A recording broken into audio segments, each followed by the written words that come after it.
Well, hello everybody and welcome to my final video on this series about colour. And today I'm going to be talking about the colour green. Now, green is in fact the world's most abundant pigment. It covers about 85% of the world's ice-free land as well as much of its water. And that is because green is the colour of plants, which contain a green pigment molecule called chlorophyll, which is of course responsible for photosynthesis. Now, chlorophyll is green because it absorbs blue and red wavelengths of light and it reflects the greeny yellow light in between them. Now, this seems very logical. In fact, almost nothing you can think of seems more natural than the greenness of plants. But actually, when you think about it, it doesn't make any sense at all.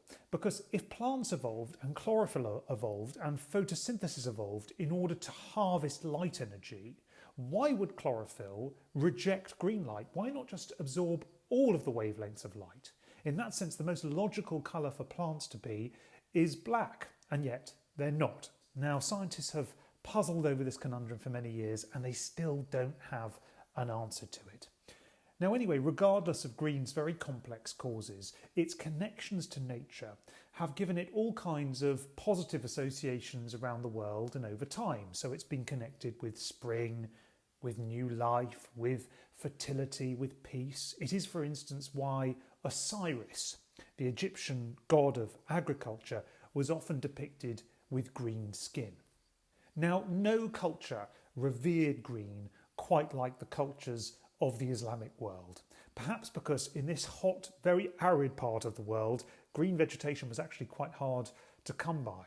So it's said to be Muhammad's favourite colour. The hadith tells us that he regularly wore green. He constantly talked about the greenness of vegetation. And the Quran, in fact, tells us quite explicitly that paradise itself, is filled with green plants, with green cushions, with green fabrics. In fact, not many people know that the shortest verse in the Quran is just one word long, and that word is green. It means a very specific kind of dark green of the trees that grow in paradise. And of course, if you look at the history of Islamic art, you will find all kinds of beautiful greens writhing around within it. So zooming forward into the 20th century, green's connections to nature produced a new meaning, I suppose one that is in many ways linked to the defining issue of our own time, the environmental crisis that all of us are currently facing. Now, we don't know exactly when green was first connected to the environmental movement, but many people think it was during a rowdy meeting in Vancouver in February 1970. There was a society called Don't Make a Wave Committee, and they were meeting to discuss taking a boat to Alaska to protest against an American nuclear test there. And at the end of the meeting, the chairperson said, peace, as he signed out of the meeting. And then one guy, a 23-year-old community worker called Bill Darnell, responded by saying, hey, let's make that a green peace. The group ultimately decided to name their first boat the Greenpeace.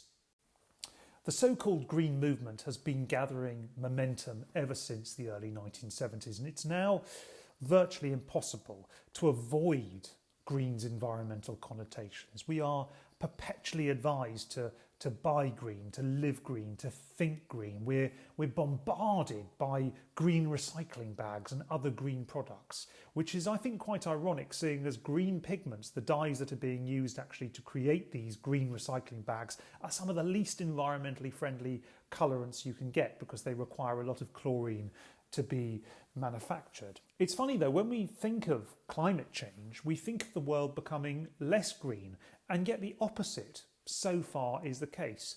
Over the last 35 years or so, thanks to warming temperatures and above all thanks to rising CO2 levels, 18 million square kilometres of new vegetation has appeared on this planet, an area roughly twice the size of the United States. So in some ways the Earth is surprisingly greener today than it has been for thousands of years, though of course for all the wrong reasons. Anyway, I just want to thank everybody for listening to this video and the other 6 videos on six different colours I have recorded over the past year. The book is out today, so if you have found any of this content at all interesting, please feel free to buy it.